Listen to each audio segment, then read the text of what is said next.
Test 4. You will hear a number of different recordings, and you will have to answer questions on what you hear. There will be time for you to read the instructions and questions, and you will have a chance to check your work.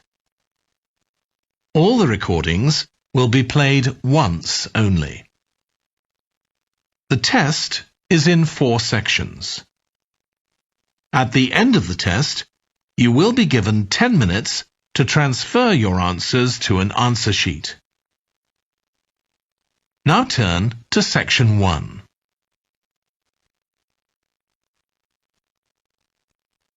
Section 1. You will hear a woman phoning a hotel about holding a party there. First, you have some time to look at questions 1 to 7.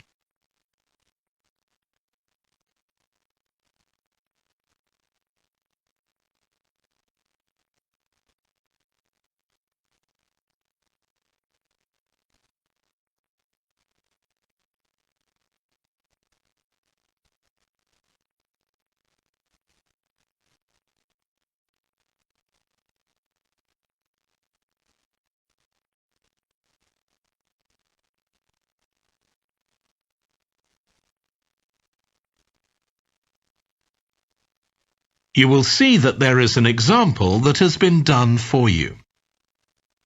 On this occasion only, the conversation relating to this will be played first. Good morning, Clare House Hotel. Andrew speaking. I'm the events manager. Andrew is the events manager. So events has been written in the space. Now we shall begin. You should answer the questions as you listen, because you will not hear the recording a second time. Listen carefully and answer questions 1 to 7. Good morning, Clare House Hotel. Andrew speaking. I'm the events manager. Good morning, Andrew. My name's Samantha. I'm arranging a party for my parents' 50th wedding anniversary, and I'm ringing to ask about hiring a room sometime next September. Also, my parents and several of the guests will need accommodation. Okay, I'm sure we can help you with that. Will you be having a sit-down meal or a buffet? Probably a sit-down. And do you know how many people there'll be? Around 80, I think.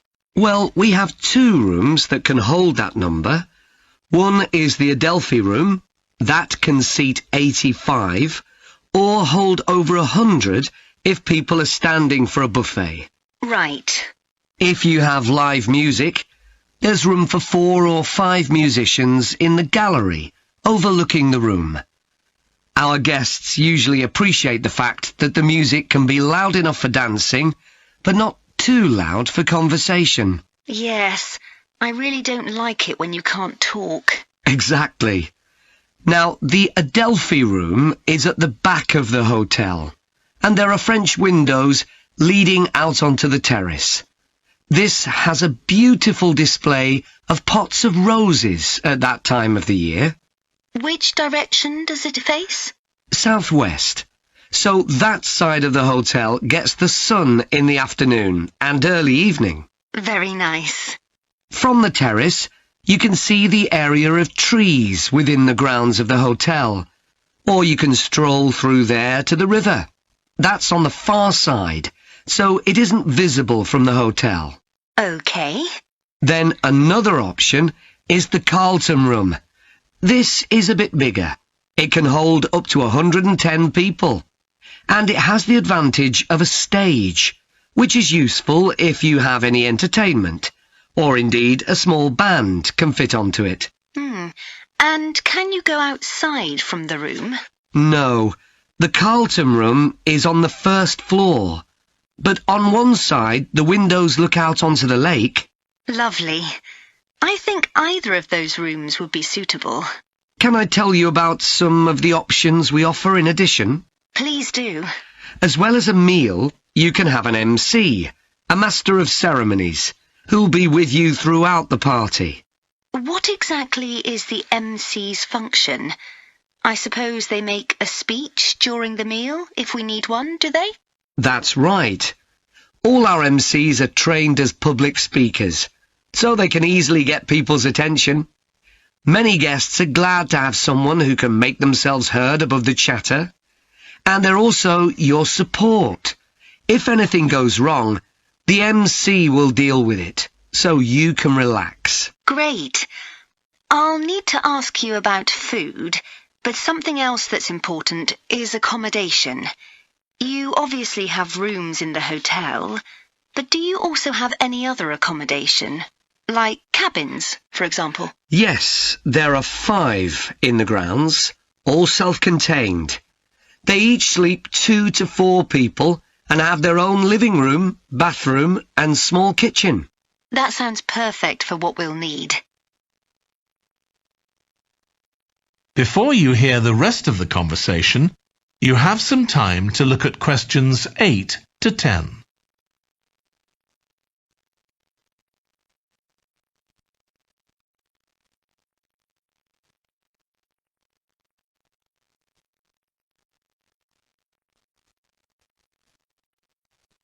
Now listen and answer questions 8 to 10.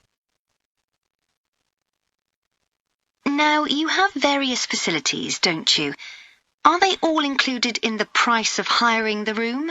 The pool, for instance? Normally you'd be able to use it, but it'll be closed throughout September for refurbishment, I'm afraid. The gym will be available, though, at no extra charge. That's open all day from 6 in the morning until midnight. Right. And the tennis courts, but there is a small additional payment for those. We have 4 courts, and it's worth booking in advance, if you possibly can, as there can be quite a long waiting list for them. Right. Now, could we discuss the food? This would be dinner around 7 o'clock, and... That is the end of section 1. You now have half a minute to check your answers.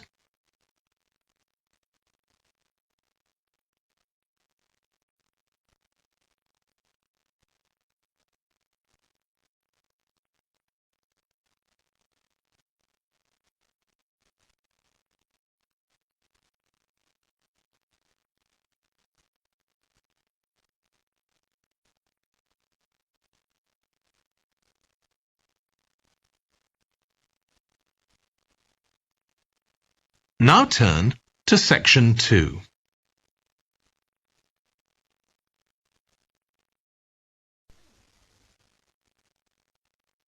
Section 2.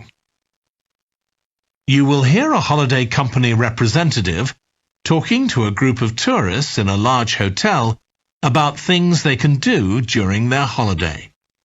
First, you have some time to look at questions 11 to 16.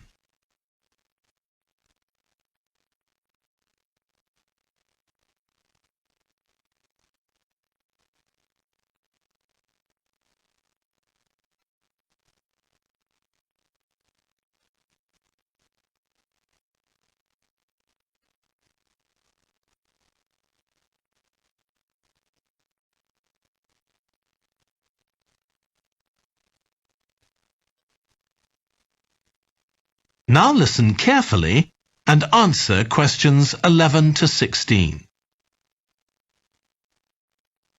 Hello everyone. I'm Jake Stevens and I'm your rep here at the hotel. I'm sure you'll all have a great time here. So, let me tell you a bit about what's on offer. I'll start by telling you about some of the excursions that are available for guests.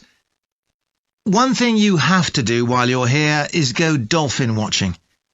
On our boat trips, we pretty well guarantee you'll see dolphins. If you don't, you can repeat the trip free of charge. We organise daily trips for just €35. Unfortunately, there aren't any places left for this afternoon's trip, but come and see me to book for later in the week. If you're energetic, I'd recommend our forest walk. It's a guided walk of about 7 kilometres. There'll be a stop halfway, and you'll be provided with a drink and sandwiches. There's some fairly steep climbs up the hills, so you need to be reasonably fit for this one, with good shoes. Oh, and bring a waterproof in case it rains. It's just €25, all-inclusive, and it's every Wednesday. Then on Thursdays, we organise a cycle trip, which will give you all the fun of biking without the effort. We'll take you and your bike up to the top of Mount Lana and leave you to bike back. It's a 700-metre drop in just 20 kilometres, so this isn't really for inexperienced cyclists, as you'll be going pretty fast. And if it's a clear day, you'll have fantastic views. On our local craft tour, you can find out about the traditional activities in the island. And the best thing about this trip is that it's completely free. You'll be taken to a factory where jewellery is made, and also a ceramics centre. If you want, you can buy some of the products, but that's entirely up to you.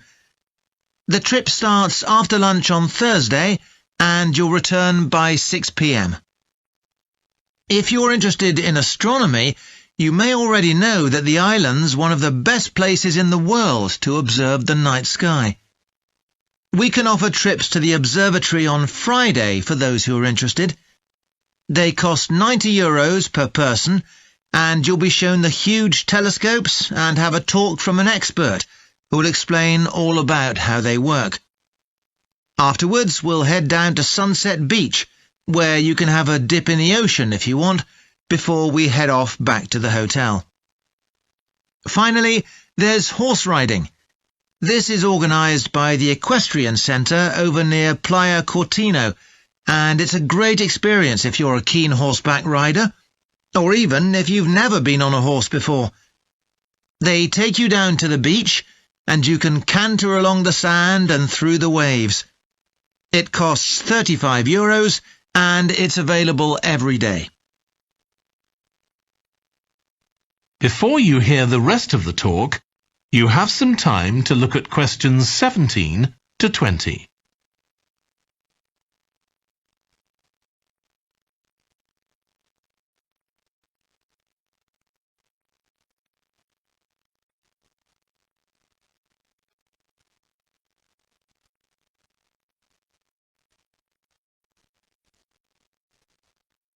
Now listen and answer questions 17 to 20.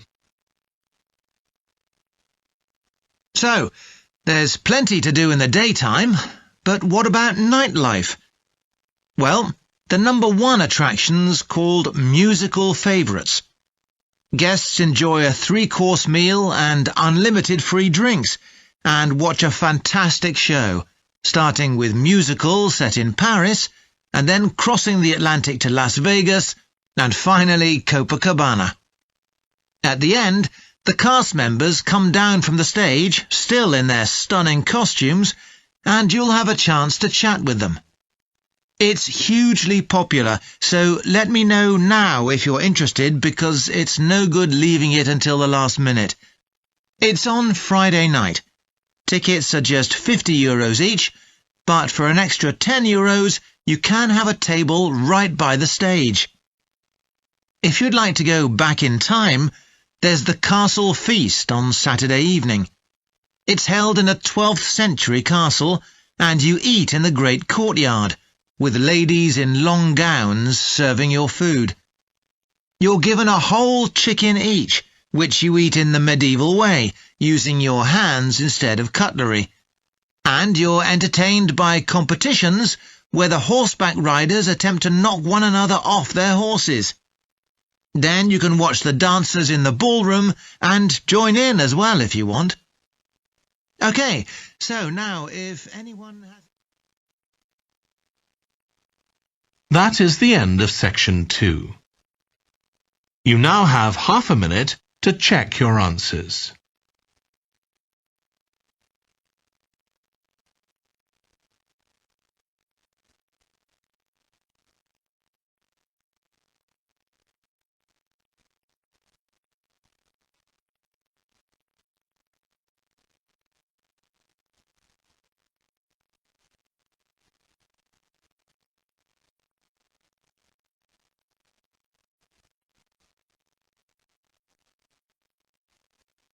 Now turn to Section 3.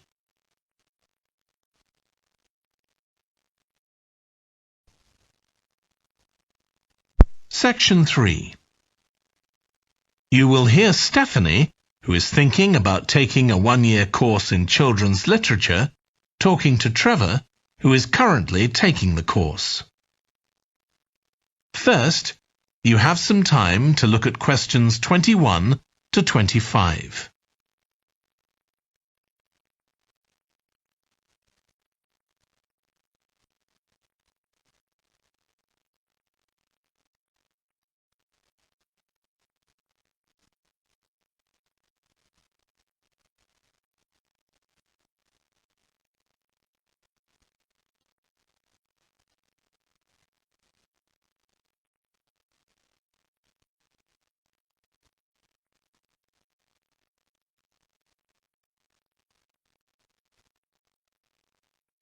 Now listen carefully and answer questions 21 to 25. Hello, Trevor. Hello, Stephanie. You said you wanted to talk about the course I'm taking on literature for children. That's right. I'm thinking of doing it next year, but I'd like to find out more about it first. OK, well, as you probably know, it's a one-year course. It's divided into 6 modules, and you have to take all of them. One of the most interesting ones, for me at least, was about the purpose of children's literature. You mean whether it should just entertain children or should be educational as well? Right, and whether the teaching should be factual, giving them information about the world, or ethical, teaching them values. What's fascinating is that the writer isn't necessarily conscious of the message they're conveying. For instance, a story might show a child who has a problem as a result of not doing what an adult has told them to do, implying that children should always obey adults. Oh, I see what you mean. That module made me realise how important stories are. They can have a significant effect on children as they grow up. Actually, it inspired me to have a go at it myself, just for my own interest. I know I can't compete with the really popular stories, like the Harry Potter books. They're very good. And even young kids like my 7-year-old niece love reading them. I'm very interested in illustrations in stories. Is that covered in the course? Yes, there's a module on pictures and how they're sometimes central to the story. That's good. I remember some frightening ones I saw as a child, and I can still see them vividly in my mind years later. Pictures can be so powerful, just as powerful as words. I've always enjoyed drawing, so that's the field I want to go into when I finish the course. I bet that module will be really helpful. I'm sure it will. We also studied comics in that module, but I'm not convinced of their value, not compared with books. One of the great things about words is that you use your imagination, but with a comic you don't have to. But children are so used to visual input on TV, video games and so on. There are plenty of kids who wouldn't even try to read a book, so I think comics can serve a really useful purpose. You mean it's better to read a comic than not to read at all? Yes, I suppose you're right. I just think it's sad when children don't read books. What about books for girls and books for boys? Does the course go into that? Yes, there's a module on it. For years, lots of stories, in English at least, assumed that boys went out and did adventurous things, and girls stayed at home and played with dolls. I was amazed how many books were targeted at just one sex or the other. Of course, this reflects society as it is when the books are written. That's true. So it sounds as though you think it's a good course. Definitely. Before you hear the rest of the discussion, you have some time to look at questions 26 to 30.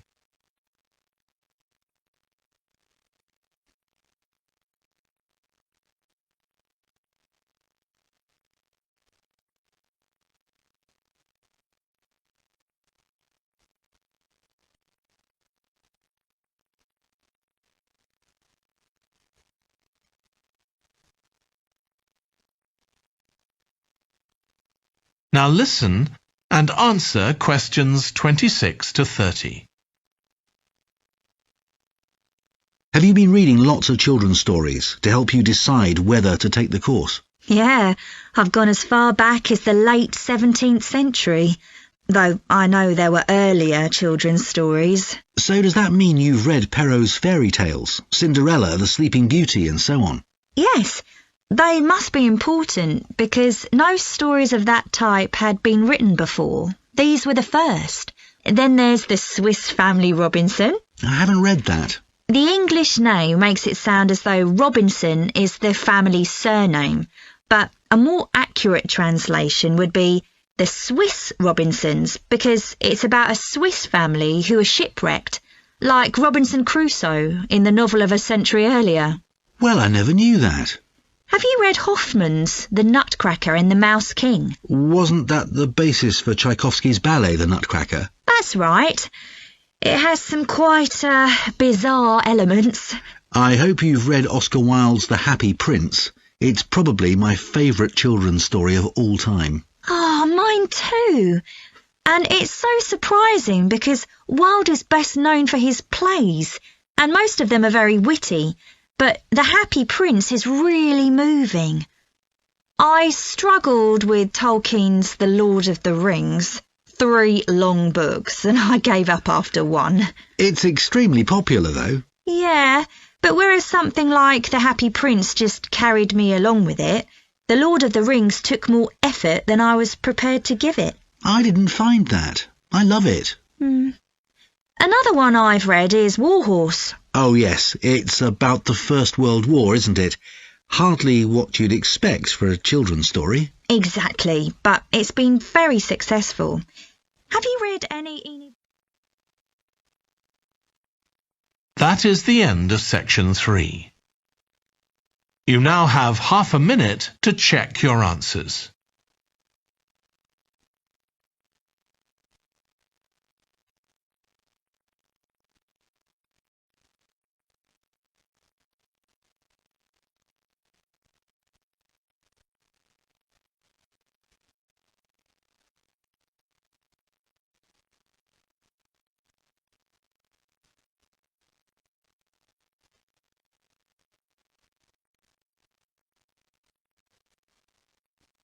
Now turn to section 4.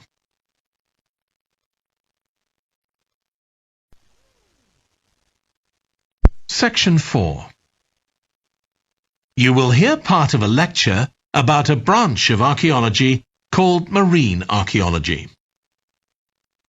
First, you have some time to look at questions 31 to 40.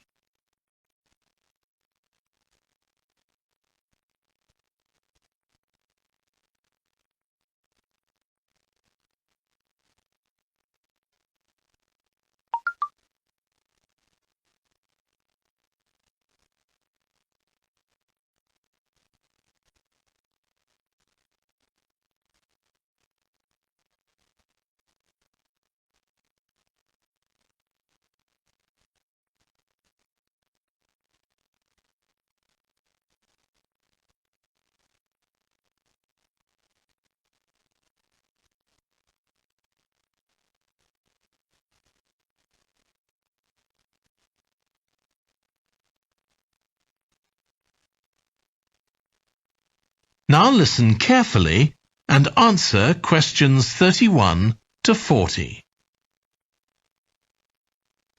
In today's class, I'm going to talk about marine archaeology, the branch of archaeology focusing on human interaction with the sea, lakes and rivers. It's the study of ships, cargoes, shipping facilities and other physical remains. I'll give you an example, then go on to show how this type of research is being transformed by the use of the latest technology. Atlit Yam was a village on the coast of the eastern Mediterranean, which seems to have been thriving until around 7000 BC. The residents kept cattle, caught fish, and stored grain. They had wells for fresh water. Many of their houses were built around a courtyard, and were constructed of stone. The village contained an impressive monument, 7 half-ton stones standing in a semicircle around a spring that might have been used for ceremonial purposes. Atlit Yam may have been destroyed swiftly by a tsunami, or climate change may have caused glaciers to melt and sea levels to rise, flooding the village gradually. Whatever the cause, it now lies 10 metres below the surface of the Mediterranean, buried under sand at the bottom of the sea. It's been described as the largest and best preserved prehistoric settlement ever found on the seabed. For marine archaeologists, Atlit Yam is a treasure trove. Research on the buildings, tools, and the human remains has revealed how the bustling village once functioned, and even what diseases some of its residents suffered from. But of course, this is only one small village, one window into a lost world.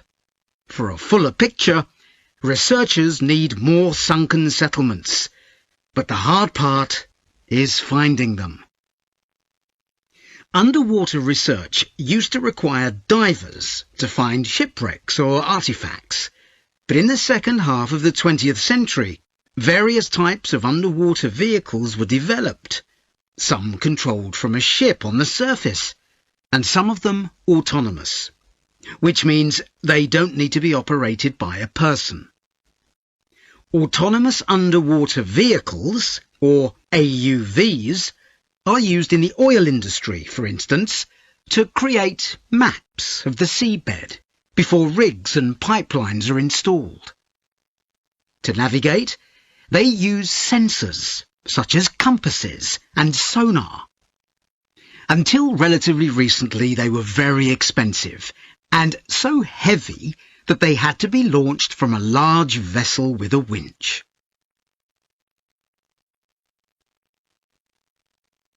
But the latest AUVs are much easier to maneuver. They can be launched from the shore or a small ship, and they're much cheaper, which makes them more accessible to research teams. They are also very sophisticated. They can communicate with each other and, for example, work out the most efficient way to survey a site or to find particular objects on the seabed. Field tests show the approach can work. For example, in a trial in 2015, 3 AUVs searched for wrecks at Marsimemi, off the coast of Sicily. The site is the final resting place of an ancient Roman ship, which sank in the 6th century AD, while ferrying prefabricated marble elements for the construction of an early church. The AUVs mapped the area in detail, finding other ships carrying columns of the same material. Creating an internet in the sea for AUVs to communicate is no easy matter. Wi-Fi networks on land use electromagnetic waves, but in water these will only travel a few centimetres. Instead, a more complex mix of technologies is required. For short distances, AUVs can share data using light, while acoustic waves are used to communicate over long distances. But more creative solutions are also being developed, where an AUV working on the seabed offloads data to a second AUV, which then surfaces and beams the data home to the research team using a satellite. There's also a system that enables AUVs to share information from seabed scans and other data. So, if an AUV surveying the seabed finds an intriguing object, it can share the coordinates of the object, that is, its position, with a nearby AUV that carries superior cameras, and arrange for that AUV to make a closer inspection of the object. Marine archaeologists are excited about the huge potential of these AUVs for their discipline. One site where they're going to be deployed is the Gulf of Baratti off the Italian coast. In 1974, a 2,000-year-old Roman vessel was discovered here in 18 metres of water. When it sank, it was carrying medical goods in wooden or tin receptacles. Its cargo gives us insight into the treatments available all those years ago, including tablets that are thought to have been dissolved to form a cleansing liquid for the eyes. Other Roman ships went down nearby, taking their cargoes with them. Some held huge pots made of terracotta. Some were used for transporting cargoes of olive oil, and others held wine. In many cases, it's only these containers that remain, while the wooden ships have been buried under silt on the seabed. Another project that's about to be... That is the end of section 4. You now have half a minute to check your answers.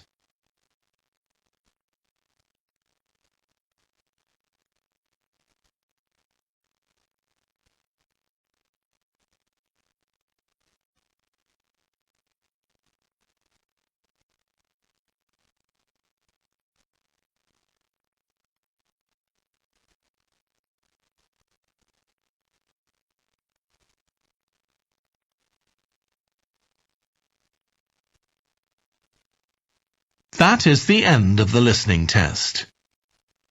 In the IELTS test, you would now have 10 minutes to transfer your answers to the answer sheet.